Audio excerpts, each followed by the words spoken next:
Welcome to the Revolution Church podcast.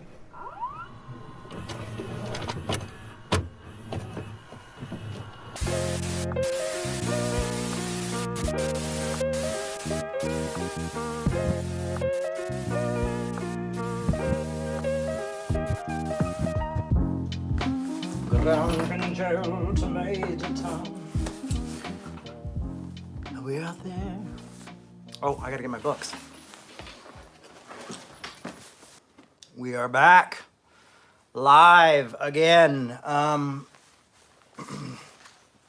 I hope you guys enjoyed what we did last week, even though we had a hard time getting it up and people said they didn't see it live, but we got it up. And I've listened already to Peter Rollins' reading of Tillich's You Are Accepted.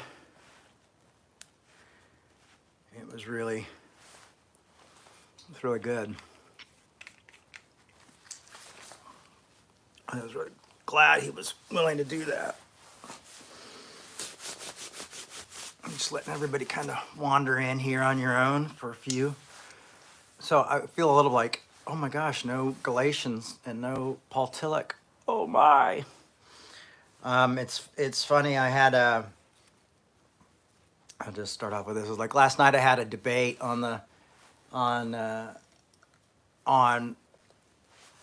a debate, just a disagreement with someone who didn't believe that Paul was actually Jewish and doesn't really like the Apostle Paul. And of course, I really like the Apostle Paul. And it's funny how quick you can become like a fundamentalist in your own belief system, you know? Because I caught myself getting really, really passionate. I mean, really passionate with my thumbs. You know, when someone disagrees with you, and it's always a good reminder, like it's so easy to talk about disagreeing well and arguing well, and then it comes up, and then something you really are passionate about comes up, and you have to check yourself, continue to like check like where you're at and what you're thinking and all that stuff, so. But yeah, it's funny, like you kind of really, like it's something you have to work on. So it's so easy to be like, argue well, disagree well, and then you get in that argument and you have to breathe and, try not to go down rabbit holes and, because you just want to say like, can't you understand what I'm saying? Trust me, I'm right. Anyway, so hope you all had a okay week. I mean, it's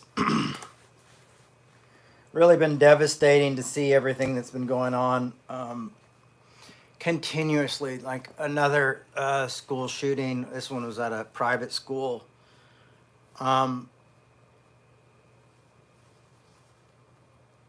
I think these school shootings show us how much like politics is about money.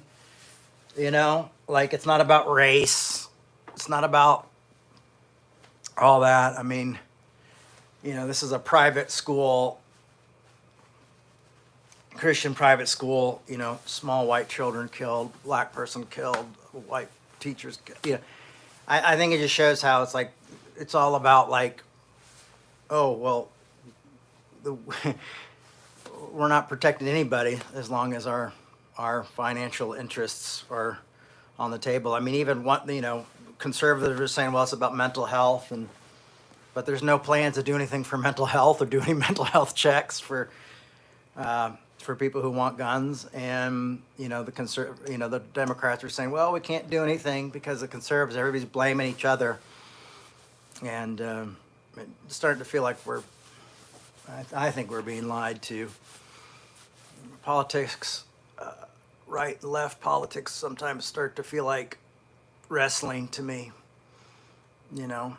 Like they both give and take a little bit, but just so we can think that there's a big difference. And then at the end of the day, we realize that, oh, nobody's doing anything about our kids dying, and when you have kids, it kind of, the perspective changes, Anyway, I'm going to try not to get political here, but it's just sad, when you have children worrying about your kids, and how we are so tied to our politicians and our parties is just bonkers to me as well. Like this weird type of loyalty to pull their lines. And I mean, I literally had someone argue with me, and they were literally pulling the lines I'd heard from a politician that day, and it was just like, I was just so like, I was like, this is weird, this is just like, it doesn't make sense. Like, these aren't good people who run our country, and I get both sides who get angry at me for saying that, and it's okay, that's just my 2 cents. And then I saw this thing in North Dakota where the North Dakota Senate is not gonna not let don't want to feed kids in school, poor kids in school, don't want to provide them with free school lunches, and they blamed the parents, and it was just like another thing of like, these people don't care. They're not taking care of. If they can't take care of children, they don't want to feed children. They want to blame the parents. They want the children to be blamed because the parents don't have enough money, and so a kid has to go hungry at school. I mean, if the government's going to make you go to school, you think the government would have to provide food for you.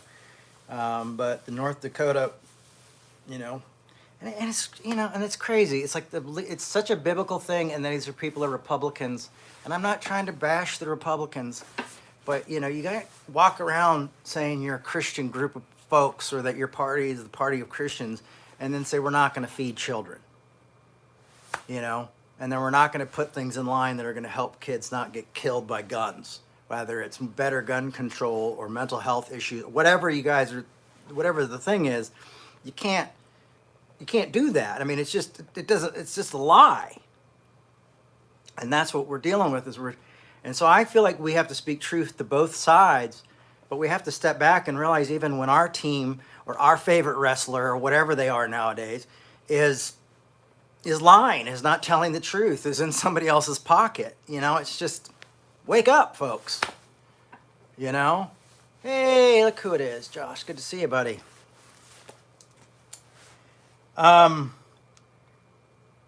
So, seeing these shootings, seeing like what they were doing in North Dakota, and just like politically, watching people just tear each other up politically was just really heartbreaking to watch. And I was really kind of like, oh, where are we going to go into this after Tillich and Galatians and boom. And so what I wanted to,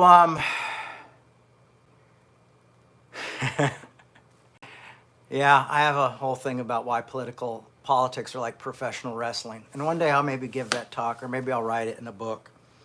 I think it's interesting, but it would take it's going to be very clear, so I don't get stepped on anybody's toes too hard or don't get canceled or any of this stuff. But I think if we could sit back and take a look at what it really is, and that they're all in the same locker room being paid by the same people at the end of the day. Anyhow, sorry folks. Sorry, I'm getting a little radical for you. The revolution will be on YouTube. So as you know, I don't like scapegoating, so I don't like scapegoating either side, but I do like freaking holding both sides accountable, folks. That's just, I think it's important, and that we live in a world where we're honest with ourselves and honest with each other.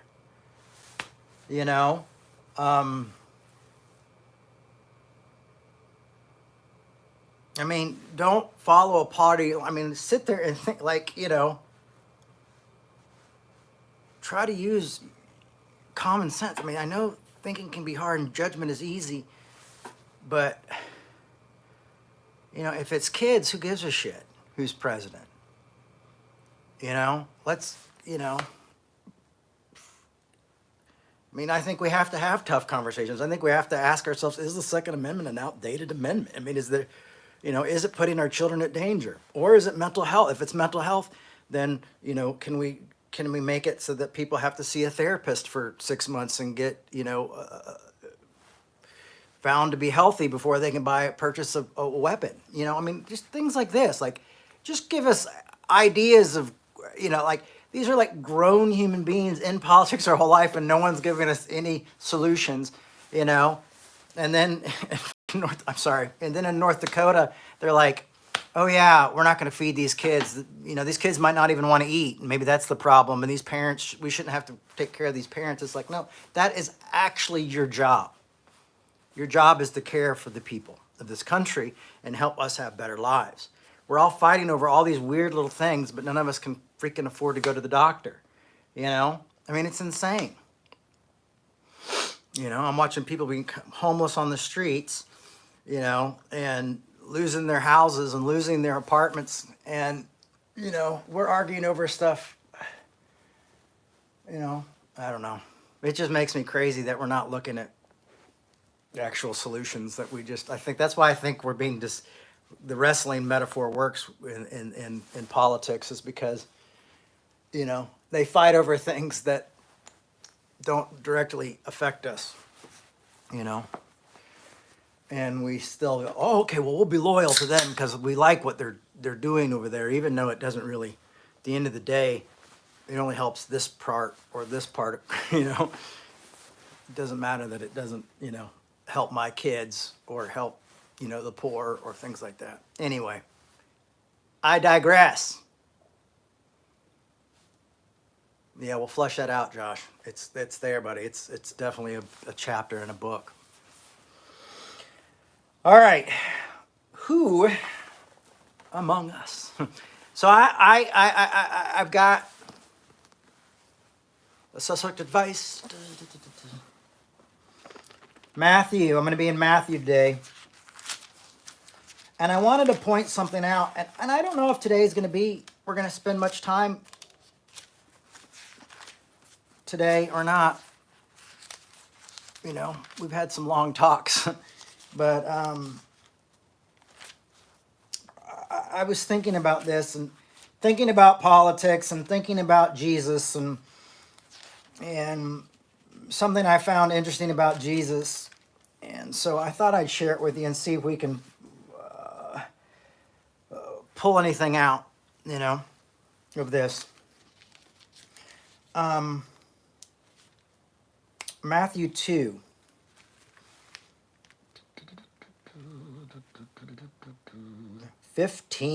Where are you?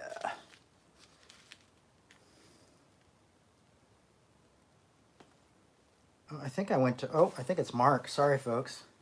There it is. I had a lot, where is it? A lot of coffee today, so. Yeah, Mark. You'll understand why my dyslexia made it Matthew, but we're in Mark. Okay, so Mark 2:15, if you're following along.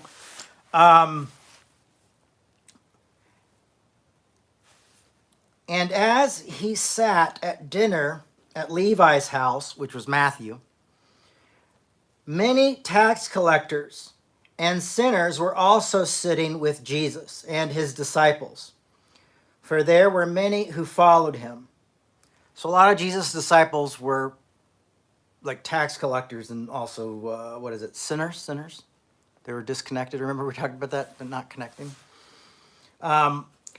When the scribes and the Pharisees saw that he was eating with sinners and tax collectors, they said to his disciples, "Why does he eat with tax collectors and sinners?" When Jesus heard this, he said to them, "Those who are well have no need for a physician, but those who are sick. I have come to call sinners, not the righteous, but sinners." Now, I really like the New Living Version because it says, "I've come to call those sinners, not those who think they're good enough," because I like that idea. And I also like, it also says in the New Living, it says the Pharisees say, "Why does your teacher eat with such scum?" And so we see this here. Jesus is at Matthew's house having dinner, and that religious leaders are going, "Why are you eating with these people?" And I want to jump over to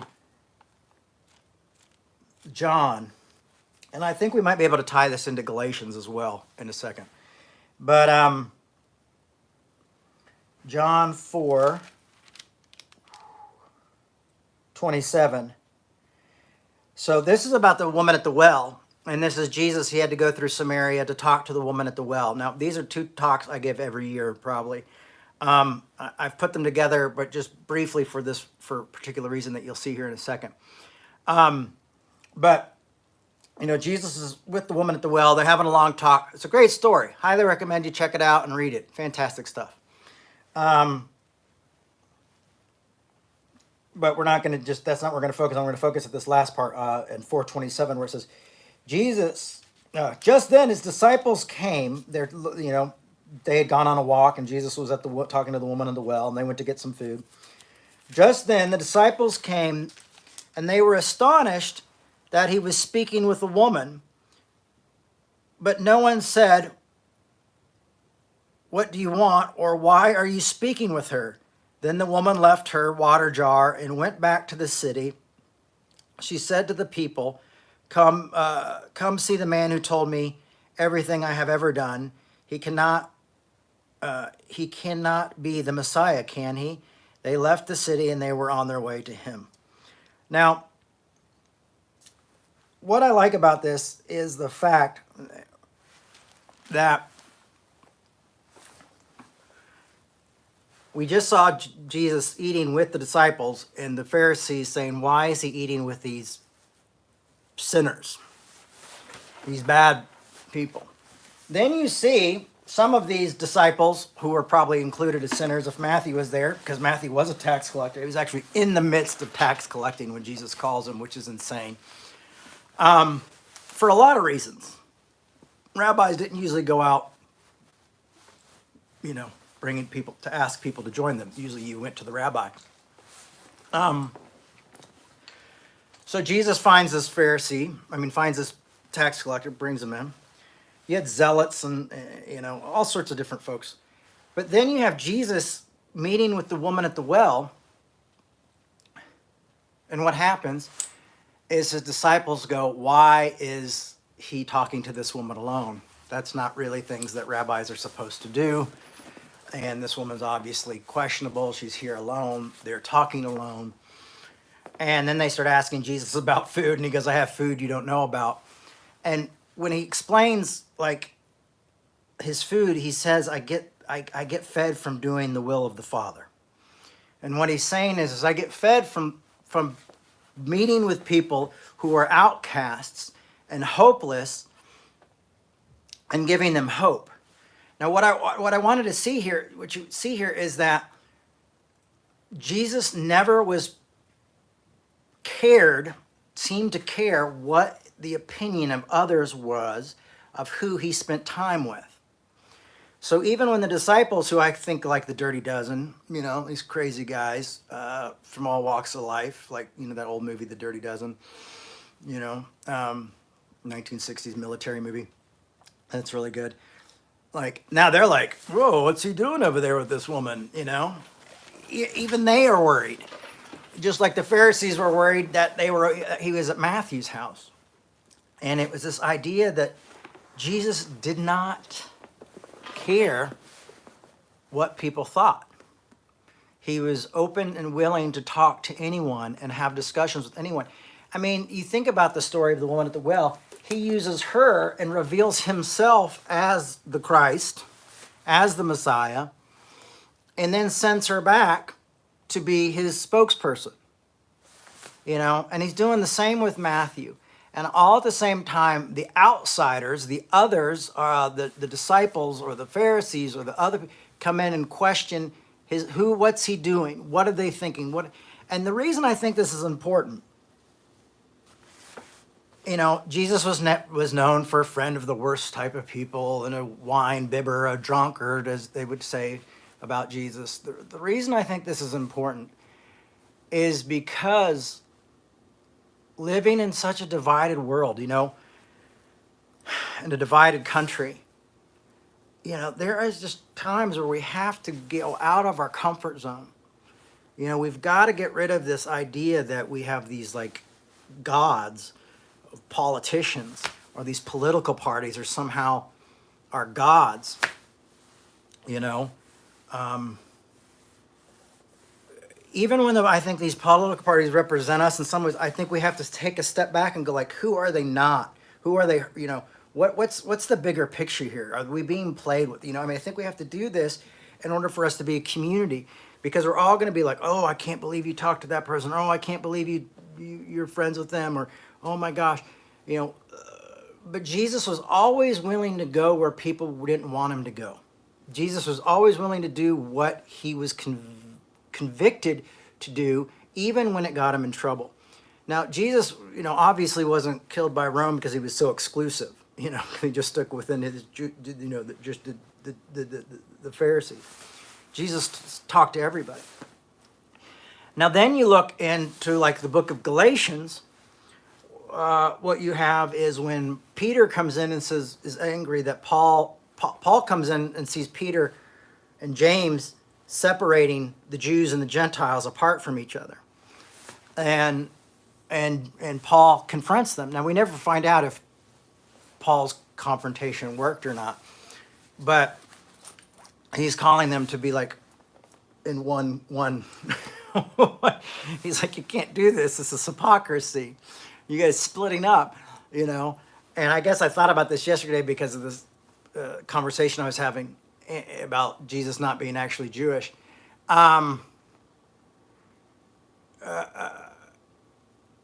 So Paul is basically saying like, we're all one. And Jesus is showing that. And I think what Paul is showing by that confrontation with Peter and James and those folks, and the Gentiles and the Jews being separated in the meals. And it's funny that all these have to do with meals as well, because a meal kind of represented a covenant that you would build with someone else. Is the reality is almost as like, you know, like Paul understood Jesus in a very different way. Paul didn't always talk about what Jesus did as a person or as a human being.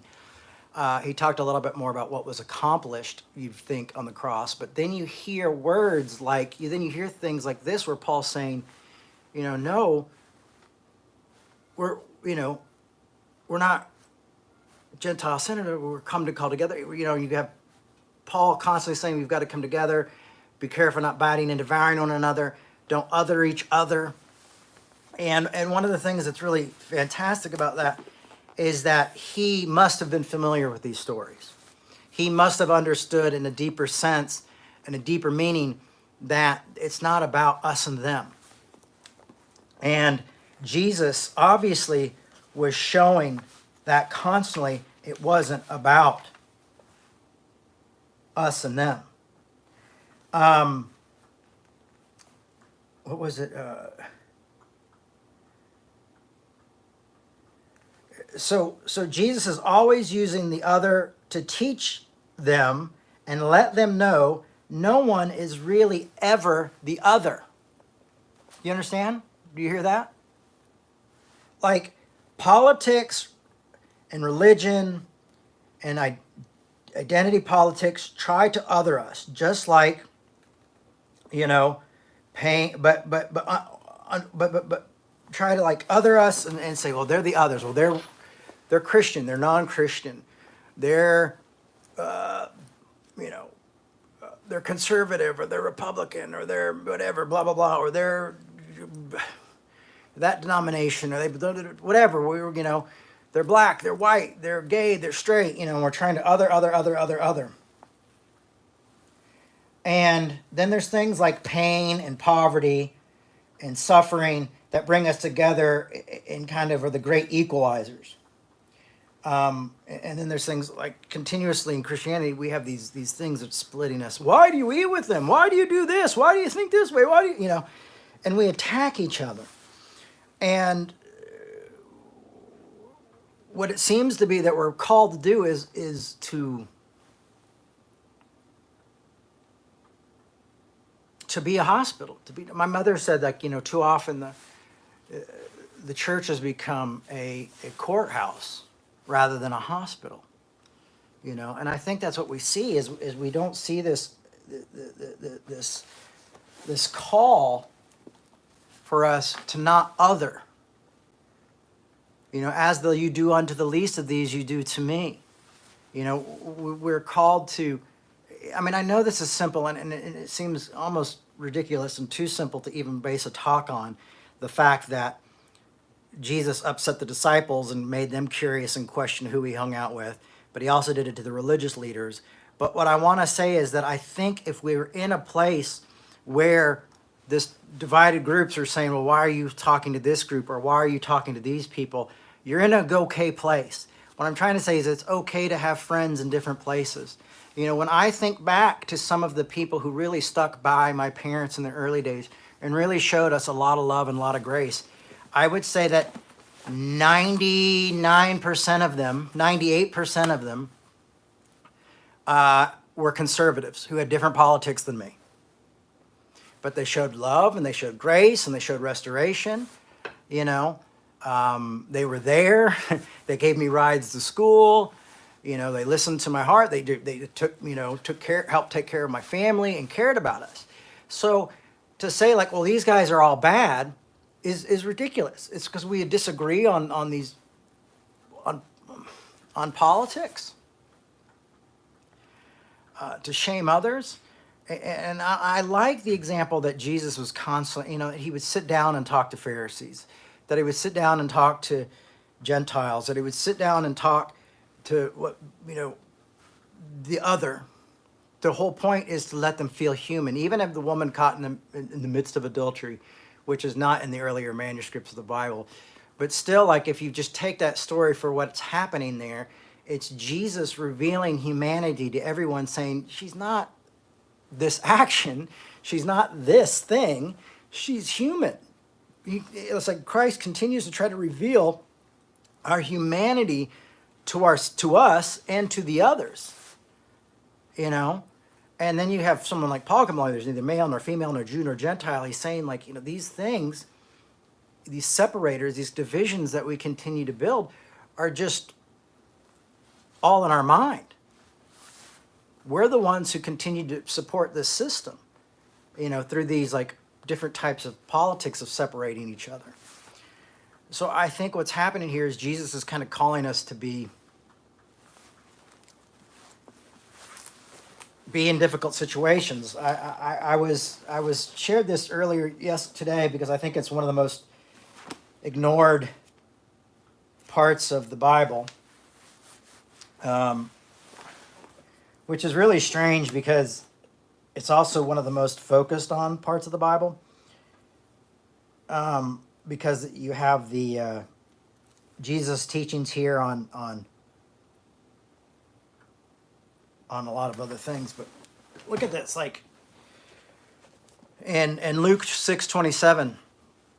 But I say to you, listen, love your enemies, do good to those who hate you. Bless those who curse you. Pray for those who abuse you. If anyone strikes you on the other cheek, turn the other cheek also. But I like those first two mostly. Not that the cheek thing doesn't have, but I think we could go further into that with, well, you're also making a political statement when you do this and that type of thing. But I say to you, listen, love your enemies, do good to those who hate you, bless those who curse you, pray for those who abuse you. And then if you even jump over to 37, it says, do not judge and you will not be judged. Do not condemn and you will not be condemned. Forgive and you will be forgiven. Give and you will receive, be given to you. So there's this concept and this idea that Christ was constantly putting forward is that there is really no other. There is no us and them. And even when Jesus did say, well, I've come for the Jewish children, blah, blah, blah, to the woman at the table, and she goes, well, even dogs get crumbs from the table. Jesus goes, you're right. Your faith has made you whole. And it's almost as though he has a moment of repentance going, I've just othered you, and that's not what I should be doing. And then you have the Apostle Paul show up and blow everything out and go, oh yeah, Gentiles are here as well. But you see Jesus interact with Gentiles and go, and them confront him, and he goes, oh, you're correct.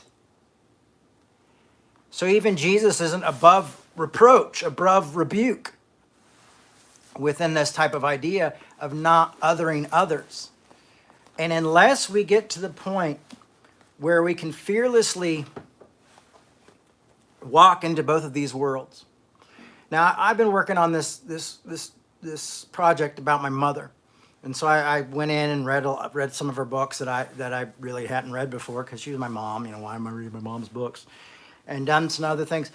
And looking at her life and realizing like what impressed people about her so much was that she was able to be like 1 week at the gay bookstore signing autographs, you know, in the neighborhood, like in Atlanta or something.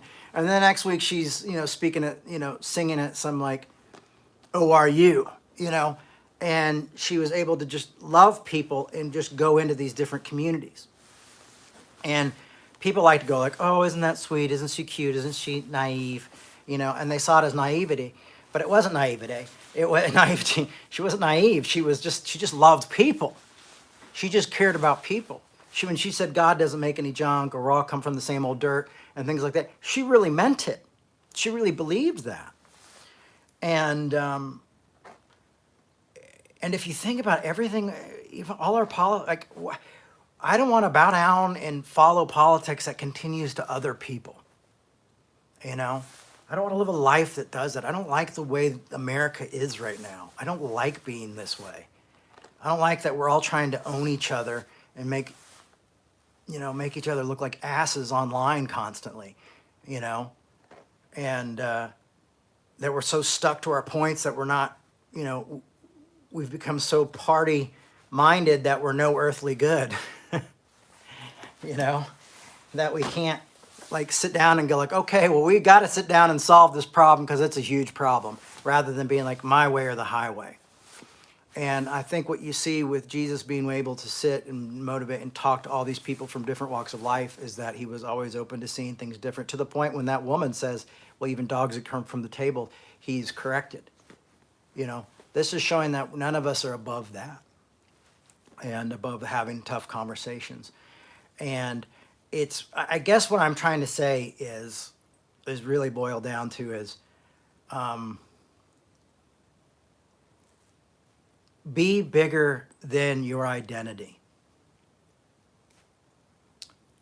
You know, be bigger than your politics.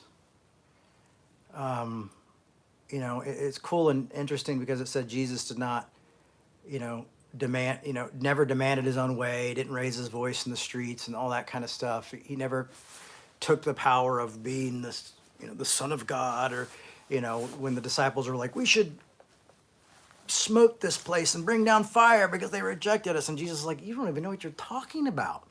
Like this like vengeance, this need for vengeance and revenge and owning others and putting others in the right place. You know, this doesn't work. I mean, Dr. King set out an example of saying love is the only force capable of turning an enemy into a friend. And this is the hard work.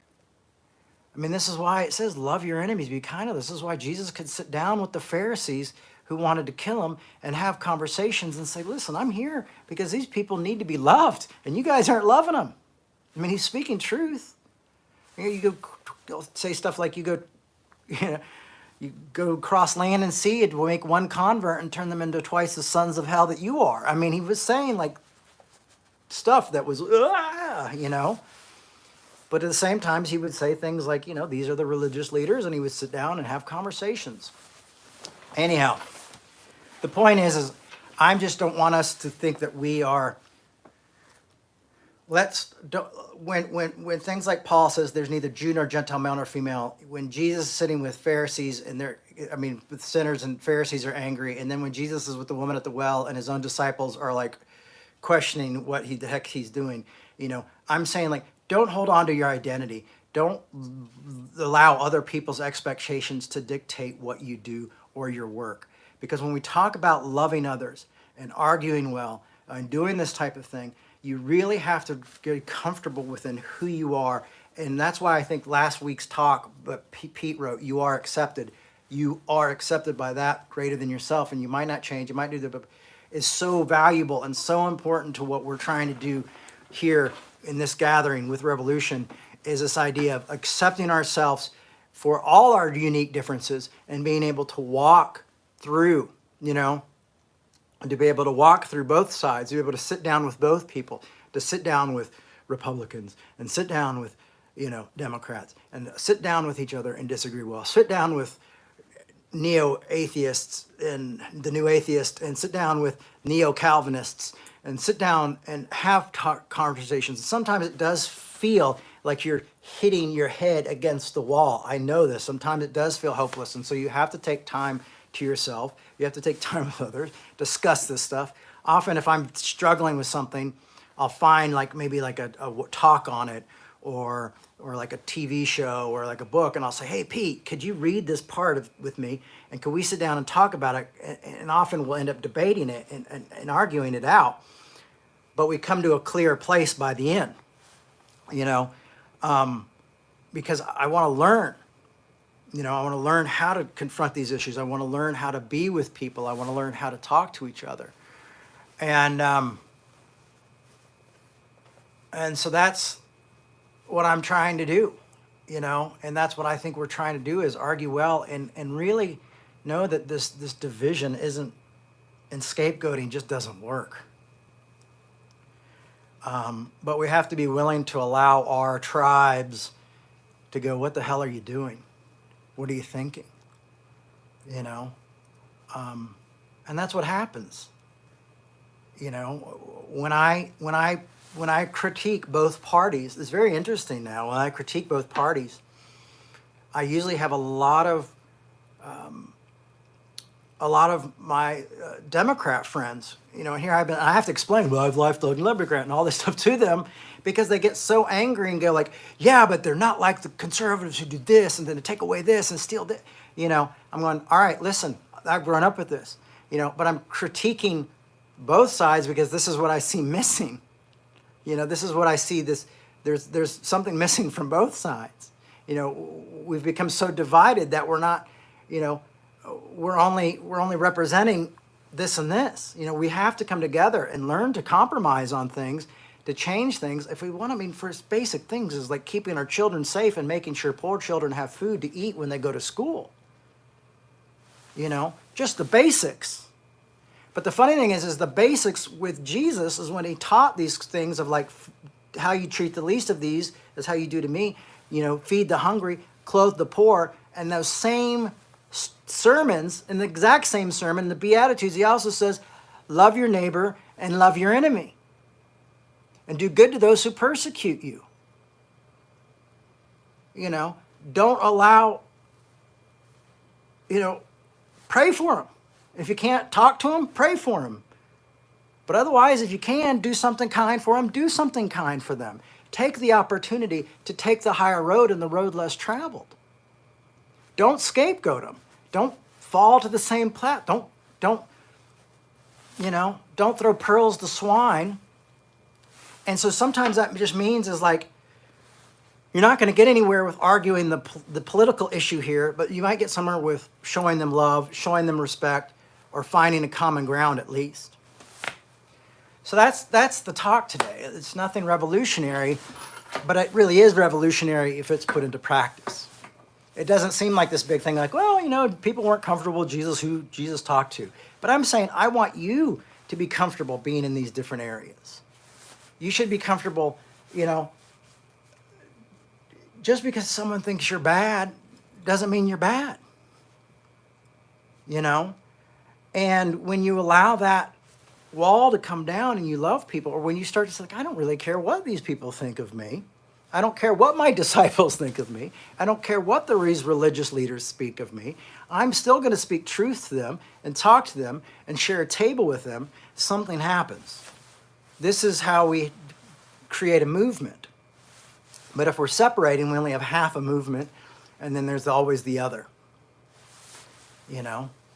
And so what I try to do is make my enemies less.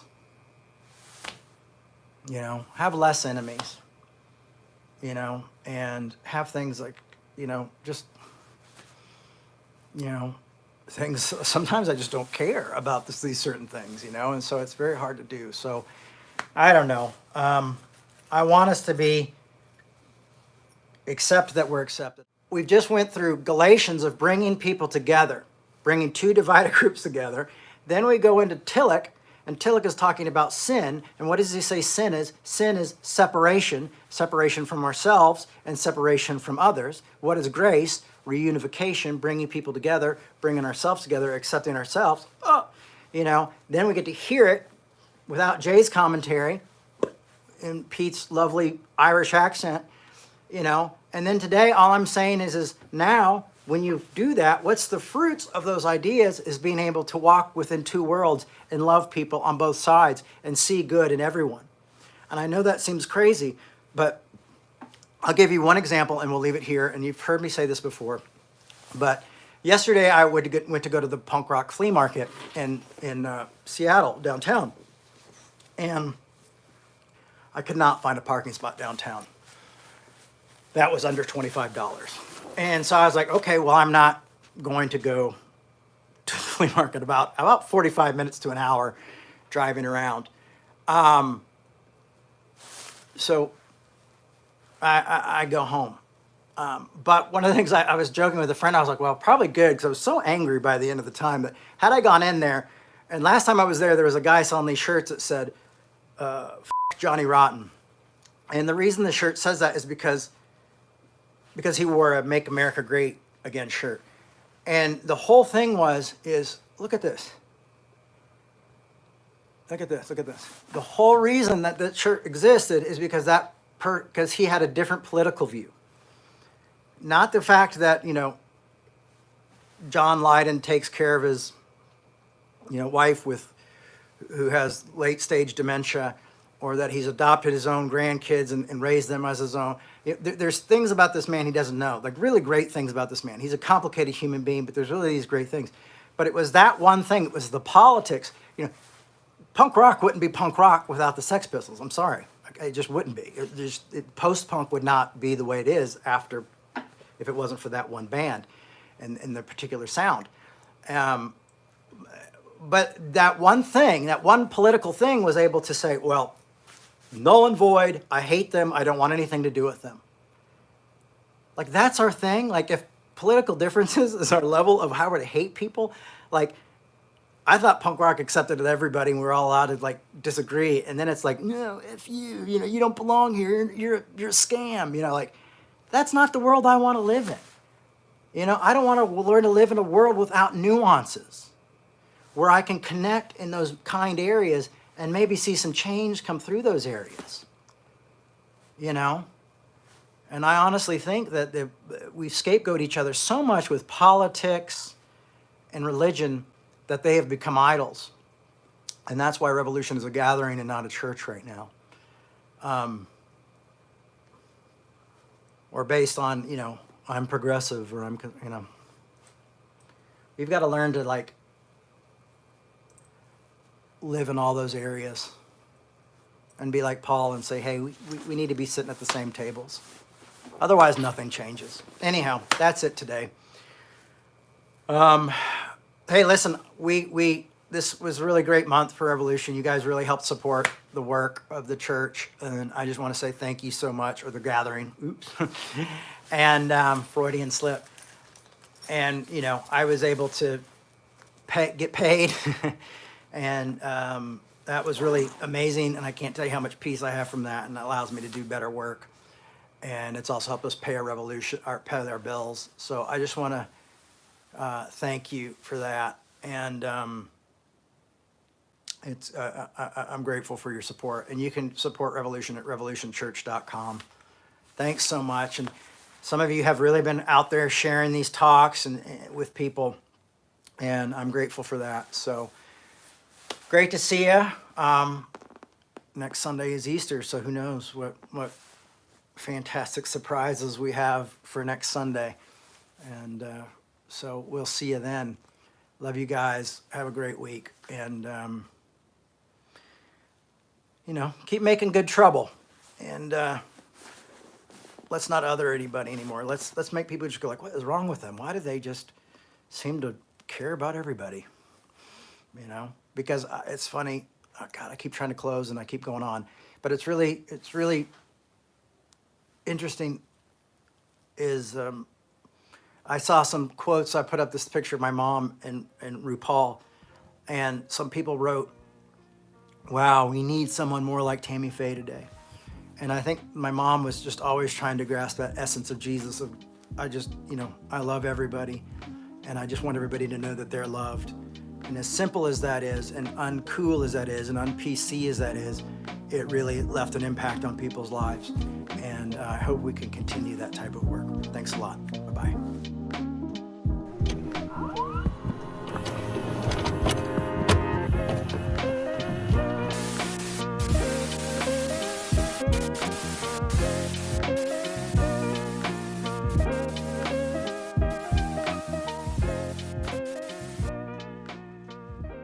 Thanks for listening. We hope you enjoyed this podcast.